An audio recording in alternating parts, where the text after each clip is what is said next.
भर की बड़ी खबरों में आपका स्वागत है। मैं हूं आपके साथ सुनीता तिवारी। आज के इस बुलेटिन में हम बात करेंगे ब्रिटेन की 9 यूनिवर्सिटी भारत में खोलेगी अपना कैंपस। प्रधानमंत्री मोदी और ब्रिटेन के प्रधानमंत्री कीर स्टैम्फोर्ड में हुई ट्रेड डील। फिर बात करेंगे तेजस्वी यादव के हर घर एक सरकारी नौकरी वाले बयान पर जेडीयू की आई पहली प्रतिक्रिया। बोले पूरे महागठबंधन को हार का एहसास हो चुका है। और बुलेटिन के आखिर में बात होगी सीट बंटवारे पर एलजेपीआर का बड़ा संकेत। केंद्र मंत्री चिराग पासवान बोले अभी बातचीत जारी, मंत्री होने के नाते सरकारी कामकाज भी जरूरी है। लेकिन दिन भर की बड़ी खबरों से पहले एक नजर आज की सुर्खियों पर। मुंबई में ब्रिटेन के प्रधानमंत्री कीर स्टारमर से आज प्रधानमंत्री नरेंद्र मोदी की हुई मुलाकात।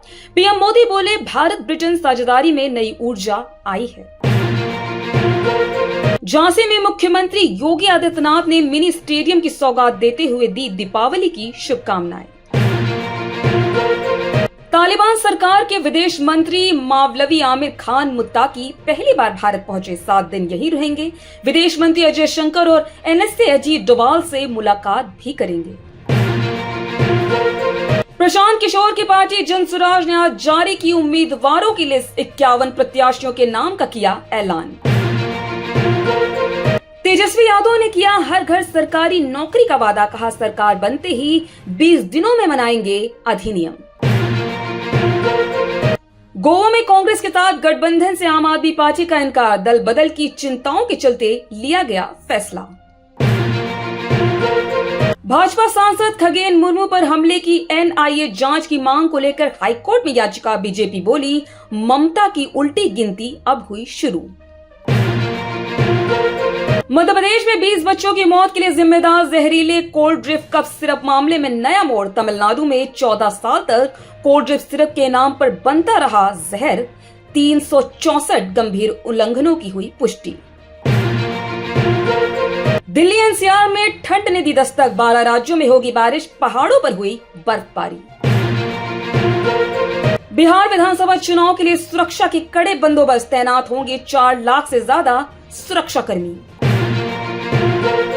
ये तो थी सुर्खियां। विस्तार से बात करते हैं दिन भर की बड़ी खबरों की। प्रधानमंत्री नरेंद्र मोदी ने मुंबई में गुरुवार को ब्रिटेन के प्रधानमंत्री कीर स्टारमर से मुलाकात की। पीएम मोदी के साथ द्विपक्षीय वार्ता में व्यापार, सुरक्षा, तकनीक और शिक्षा जैसे मुद्दों पर भी चर्चा हुई। दोनों नेता विजन 2030 के तहत भारत ब्रिटेन के रिश्ते को मजबूत बनाने पर जोर भी दिया। प्रधानमंत्री मोदी और ब्रिटेन के प्रधानमंत्री कीर ने मुंबई में प्रतिनिधिमंडल स्तर की बैठक भी की। इस दौरान ट्रेड एग्रीमेंट पर साइन भी किए। आइए जानते इस रिपोर्ट में क्या कुछ है इस पूरी खबर में। बता दें कि प्रधानमंत्री नरेंद्र मोदी ने संयुक्त बयान में कहा कि भारत और ब्रिटेन के संबंधों में उल्लेखनीय प्रगति हुई है। इसी साल जुलाई में मेरी ब्रिटेन यात्रा के दौरान हमने ऐतिहासिक व्यापक आर्थिक और व्यापार समझौते सीईटीए पर हस्ताक्षर किए थे। प्रधानमंत्री के साथ बातचीत के बाद पीएम मोदी ने कहा कि भारत में यूके की 9 यूनिवर्सिटीज अपना कैंपस खोल रही हैं। यह भारत और यूके के बीच शिक्षा और सहयोग को बढ़ावा देने की दिशा में एक महत्वपूर्ण कदम है। ब्रिटेन के प्रधानमंत्री कीर के साथ एक संयुक्त बयान में प्रधानमंत्री मोदी ने कहा भारत और ब्रिटेन के बीच कल सबसे बड़ा व्यापारिक नेताओं का शिखर सम्मेलन आयोजित हुआ। आज हम भारत ब्रिटेन सीईओ फोरम और ग्लोबल फिनटेक फेस्टिवल को संबोधित करेंगे। सबके साथ भारत ब्रिटेन सहयोग को और मजबूत करने के सुझाव और संभावनाएं साझा की जाएगी। पीएम मोदी ने कहा वैश्विक अस्थिरता के इस दौर में भारत और यूके के बीच एक बढ़ती साझेदारी वैश्विक स्थिरता और आर्थिक प्रगति के लिए एक महत्वपूर्ण आधार रही है। बता दें कि ब्रिटेन के प्रधानमंत्री बनने के बाद कीर का यह पहला भारत दौरा है। कीर की यह यात्रा ऐसे समय पे हो रही है जब अमेरिकी राष्ट्रपति ट्रंप की टैरिफ नीतियों के कारण दुनिया भर में अस्थिरता का माहौल है। दोनों देशों की मुलाकात और बातचीत के बाद तय है कि आने वाले दिनों में दोनों के बीच साझेदारी और मजबूत होगी। प्रधानमंत्री मोदी के साथ एक संयुक्त बयान में ब्रिटेन के प्रधानमंत्री कीर ने कहा प्रधानमंत्री मोदी, जुलाई में ब्रिटेन में आपकी मेजबानी करना मेरे लिए सम्मान की बात थी। कुछ ही महीनों बाद यह यात्रा करने पर मुझे बहुत खुशी हो रही है। प्रधानमंत्री कीर ने कहा कि ब्रिटेन की 9 यूनिवर्सिटी भारत में अपना कैंपस खोलेंगी। इसको लेकर ब्रिटिश प्रधानमंत्री और पीएम मोदी की बैठक में ट्रेड समझौता भी हो चुका है।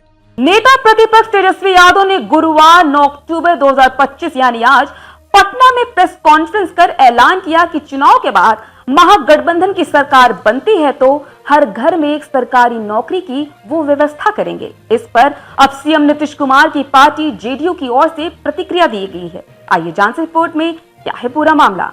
बता दें कि जेडीयू के प्रवक्ता अभिषेक झा ने कहा, नेता प्रतिपक्ष तेजस्वी यादव और पूरे महागठबंधन को इस बात का एहसास हो चुका है कि आगामी बिहार विधानसभा के चुनाव में उनकी बुरी हार होने वाली है।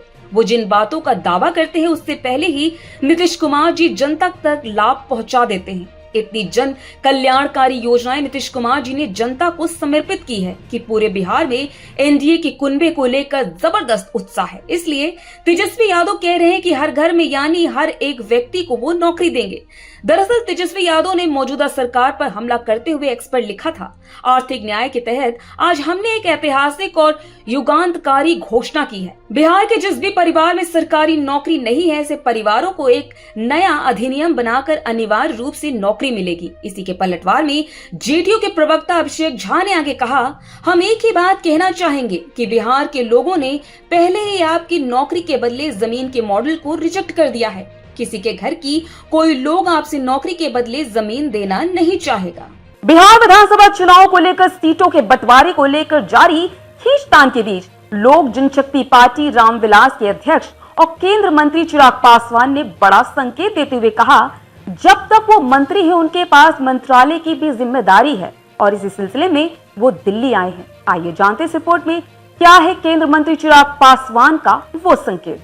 बता दें कि चिराग पासवान ने गुरुवार को नई दिल्ली में पत्रकारों से बातचीत में कहा कि गठबंधन के भीतर बातचीत अभी चल रही है। उन्होंने आगे अपनी दोहरी जिम्मेदारियों पर जोर देते हुए कहा, ऐसे में मेरे ऊपर और भी जिम्मेदारियां हैं। जब तक मैं मंत्री हूं तब तक मंत्रालय की भी जिम्मेदारी है। फिलहाल मैं उसे देखने जा रहा हूं।